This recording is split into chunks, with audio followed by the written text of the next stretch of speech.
Today I'm going to talk about Bowlby's attachment theory and his ABC classification. And Bowlby says, in the first few years of life, how you are parented affects how your nervous system is regulated and the story you say about emotions and how you learn in life in terms of relationships with yourself and others. And the first is, he says, the parent that is consistent, loving, caring, reading to you, eye contact, if you have a very extreme emotion, is able to downregulate you.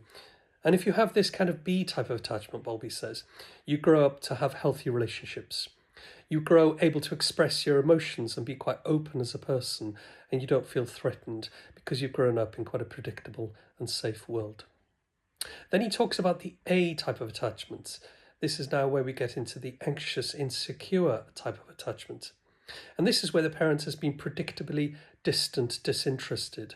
So the child learns that nobody is coming. And the child learns very quickly that doesn't matter what they do, nobody's going to be really interested. So they learn to suppress their emotion. It doesn't mean that they don't feel strong emotion, but they just learn not to trust people and they suppress their emotion. Often that emotion will come up, but often they don't learn because they genuinely don't know how they feel. You could ask these kind of people with a type of attachment, how do you feel? And they just don't know. They often ask people, how do you think I feel? What should I do? Then the last one I'm going to talk about today is the C kind of attachment. And this is the ambivalent anxious attachment.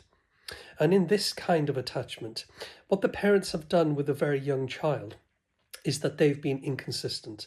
So sometimes they will be very attentive, and then other times that their parents will not be attentive. So the child learns that the world is unpredictable. People are unpredictable. And the child learns to have very strong emotions, to have very strong emotions gets attention. But the problem with this is that it's the second things don't go their way, the emotions flare and they don't learn because the emotion washes over them and they're left not able to understand what actually happened. So these are Bowlby A, B, C type of attachment. So it's really interesting, and I'll talk more about the effect that Bowlby says this has on people and in terms of how you regulate your nervous system in the next few posts. Tell me what you think. And I think it's really important to understand that these are just theories and ideas that Bowlby has, because kindness isn't always loud.